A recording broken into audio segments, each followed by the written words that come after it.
Продолжаем наше путешествие по Скандинавии. Сегодня мы в стране Суоми.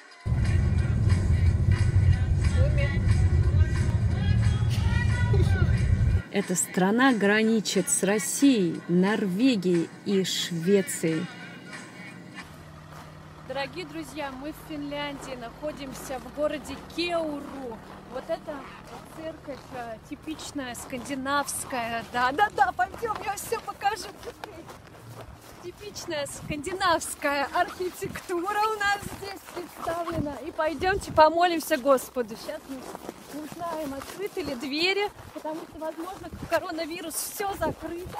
Но мы с вами обо всем узнаем и спросим. Ну что, смотрите, сюда не ступала нога человека, все запорошено снегом. Архитектура Кеуру славится своими церквями в новоготическом стиле вперемешку с классическим стилем. Но это будет за кадром, закадровый голос. И с вами Оксана Симонова, и мы узнаем все. Этот город своего рода дачный район Западной Финляндии. Основан в 1652 году. Несмотря на то, что Финляндия соседская страна, нормы и правила поведения во многих аспектах отличаются от российских. Местные очень любят спокойствие и неспешность. Они не одобряют крики вне зависимости от их причины. Дорогие друзья, мы приехали в туре в русском стиле, торговый центр. Сейчас мы посмотрим, что там есть интересно. Придется самой снимать. Посмотрите, что за моей спиной. Настоящий ангел. Какая красота.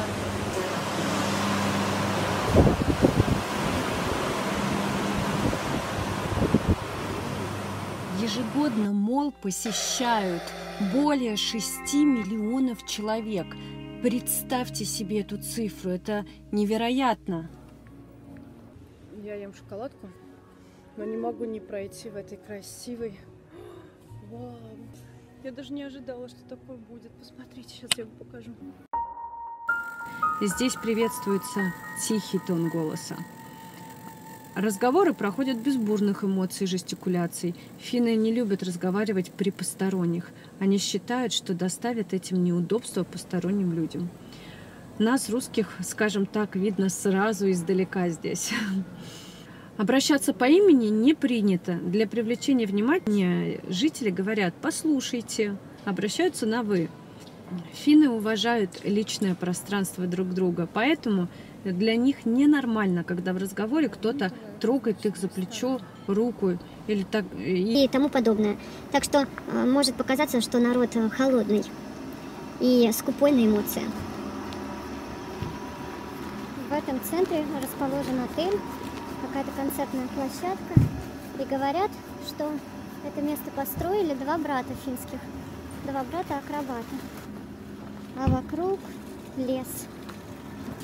Я здесь был, мед, пиво пил. Самый большой торговый центр в Финляндии, наверняка.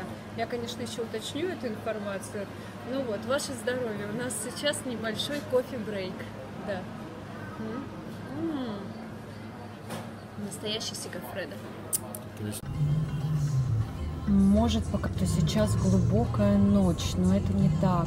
Время сейчас детское, всего лишь 6 часов вечера, и мы собираемся найти место перекусить. К сожалению, галопом по Европам не успеваем полноценно побыть в городе Тампере. Но пока едем и смотрим из окна, расскажу вам немножко о нем. Считается одним из лучших финских городов. Я, кстати, сразу заметила его интернациональность. Очень много здесь людей разных национальностей, очень много молодых людей. Тампере – это довольно крупный по финским меркам город. Его население чуть больше 200 тысяч человек. Перед нами церковь Александра Невского. Это православный храм.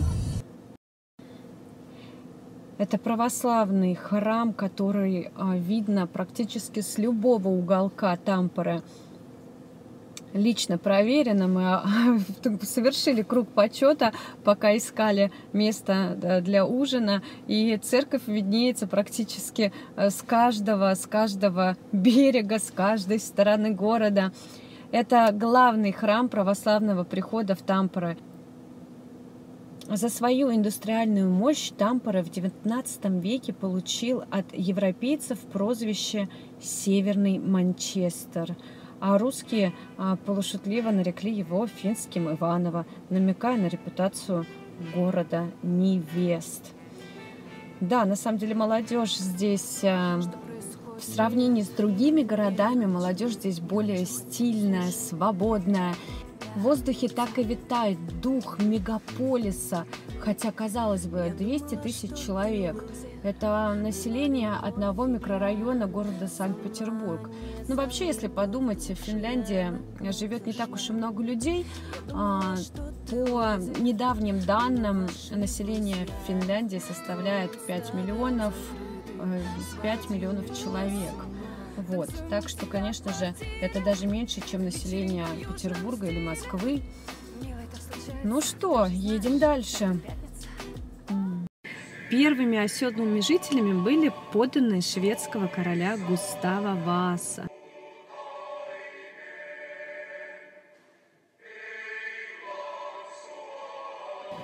Очень высоко ценится пунктуальность и планирование времени.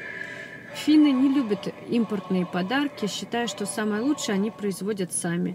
Из-за любого шума после 10 вечера здесь вызывают полицию. Шумное поведение в общественных местах также неприемлемо. Ну что, дорогие друзья, мы въезжаем в ЮНЕСКО Protected Site. Мы сейчас находимся на арктическом архипелаге. Ну и, конечно же, финны очень серьезно относятся к окружающей среде. Туристам придется заплатить огромный штраф за нанесение вреда окружающей среде, лесу, либо даже если русские попытаются половить рыбу без специального на то разрешения. Чаевые в ресторанах оставлять также не принято. Они изначально входят в счет, хотя в некоторых местах все-таки лучше проверить. За редким исключением, в местах, которые были открыты не финнами, может быть такое, что все-таки чаевые не включены, и вам нужно будет позаботиться об этом и уплатить 10% от вашего счета. Финская школа? Вот это? Мы не составляли план поездки, а посещаем те места, которые нам приглянулись по пути.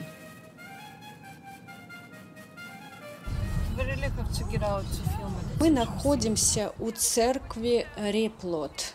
Это постройка в неоклассическом стиле 1781 года.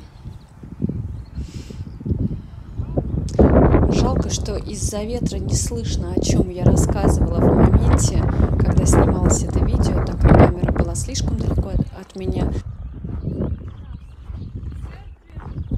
Но, насколько мне известно, это церковь лютеранская.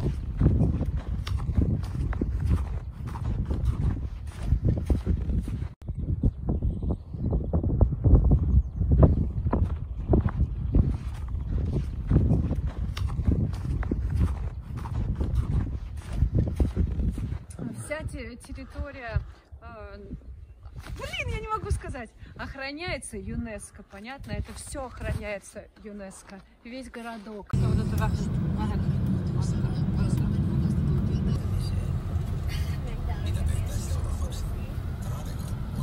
Olisiko tossa kiva koulu? Школа еще одна. Содра, Волград. Сначала на шведском, а потом на финском языке. Именно на этом архипелаге вы можете наблюдать уникальное явление – процесс непрерывного поднятия земной поверхностью, скорость которой достигает до 8,5 мм в год. Ну вот как я бегу в своих широких штанах. Ну что делать? Все новое — это хорошо забытое старое. Говорят, такие штаны в моде. Вам нравится? А вот как раз таки и указатель. Вы можете, если приглядитесь, увидеть, что верхняя надпись на шведском языке, а под ней на финском. Хоть мы и в Финляндии, но мы именно в шведской части Финляндии. Здесь преимущественно местное население говорит на шведском. Кстати, это 2 государственных языка в Финляндии. Here, look, it's the ocean. Смотрите, вот там океан. Так что мы прибыли на край земли, так скажем. Процесс поднятия земной коры начался примерно 10 тысяч лет назад, когда таяние гигантского ледника, толща которого достигала 3 километров, начало формировать рельеф земной поверхности и высвобождать из-под тяжести ледовой массы все новые и новые территории. Так что все, мы на краю, на краю. Вот, дорогие друзья, как интересно. Заправочка. А это школа местная. Конечно, надо себя показать немножко. Из-за постоянного процесса поднятия земной поверхности растительный и животный мир архипелага существует в условиях постоянного изменения окружающей среды. А благодаря сложившимся условиям экосистемы архипелага здесь можно увидеть уникальные виды растений и животных, которые встречаются только в этой части Финляндии. Гараж. Торни Тауэр. Так что то, что порой кажется обычным гаражом, оказывается гаражом для лодок. Понятно? А вот там спят дети.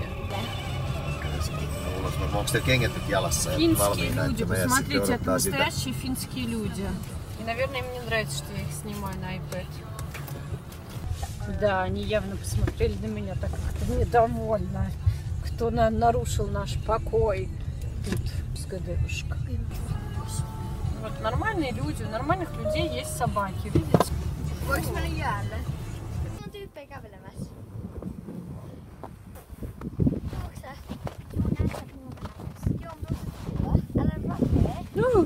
Oh no!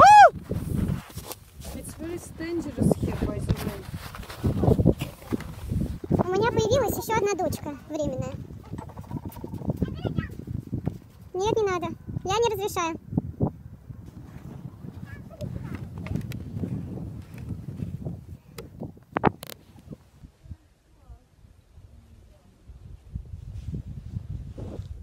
Ну и чего мы делаем? Нельзя, ну люди же. Писать она собралась на природе. Не, ну можно, но не так, чтобы тебя видели. Иди в сугроб тогда. Попкой в сугроб садись, писай в сугроб, никто не увидит. Вон там, вот между сугробом и домом. И теперь все мои YouTube подписчики будут знать, что ты пописала между сугробом и домиком. Да. Ну ладно. Но, как говорится, лучше... Луми, знаешь, как говорят в России? Пусть лучше лопнет моя совесть, чем мой мочевой пузырь. Ну вот. Всё. Да. Как ребенку скажешь, так он и сделает, конечно. Поэтому надо понимать, что вы говорите и зачем. Björkö Bad Club.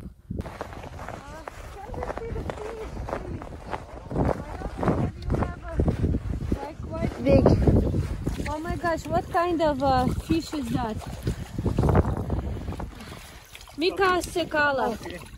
Huh? Lohi? Lohi? Puhutko venäjä kieli? Hey?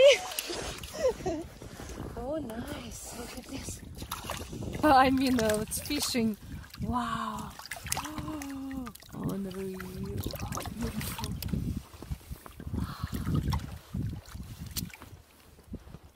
Ломи, ты будешь рыбачить, когда вырастешь? А? Смотри, кто-то бежит. Алиса, мой. Като, смотри. Ой, а там человек едет на квадроцикле, смотрите. And could you tell me, is this fish, you catch it, you have to have some sort of a permission to catch the fish? And how much is it during the year in Finland?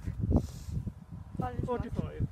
45 euros permit for the year. Big good fish. Так что такие дела. В Финляндии 45 евро стоит годовое разрешение на добычу рыбы. Вот так вот мы поговорили с местным гражданином. И эту рыбу оставляют до понедельника в проруби. And why do you leave it till Monday? Why don't you take it now, this fish?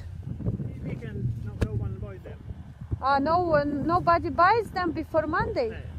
So you sell the fish? Нелегально продавать рыбу до понедельника, поэтому ее ловят, а потом хранят в проруби. Я говорю, а что если кто-нибудь придет и заберет эту сеть с рыбой? И наш рыболов сказал, что такого в Финляндии не бывает, никто чужой улов не ворует. Это Скандинавия, дорогие друзья.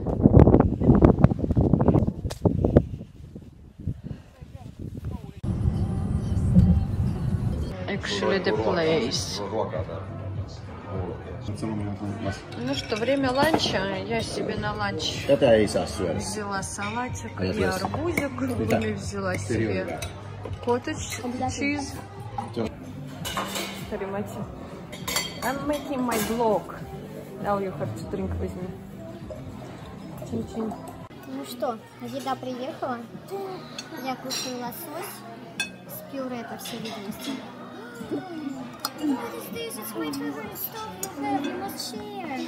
Ты должен поделиться. Блин, почему папа заказал то, что я люблю? And you didn't even say that there's something like that on the menu. Посмотри, девочки будут.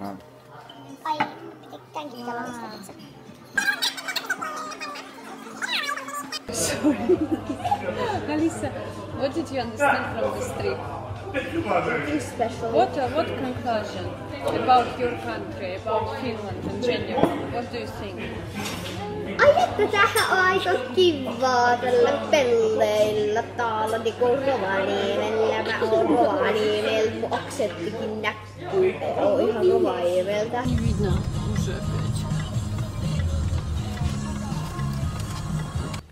Так сказать, в подтверждение того, что я была здесь.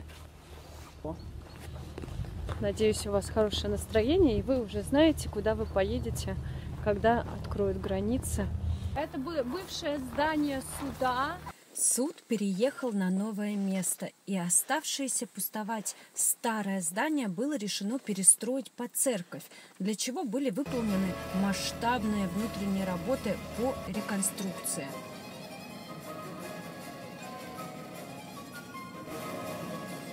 Побежали в машину. Ну а теперь давайте просто полюбуемся этой красотой. Посмотрите, какой вид шикарный.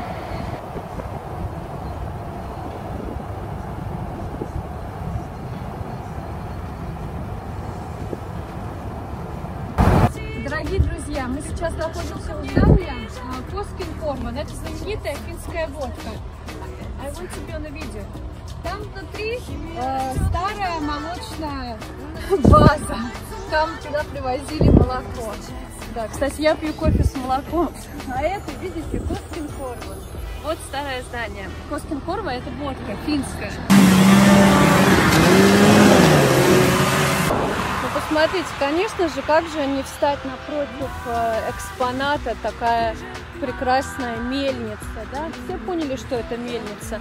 К сожалению, не побегу сейчас на ту сторону, потому что движение, посмотрите, какое активная дорога, поэтому, да, едем дальше. Мы едем дальше, дорогие друзья. И вот вам немножечко заката.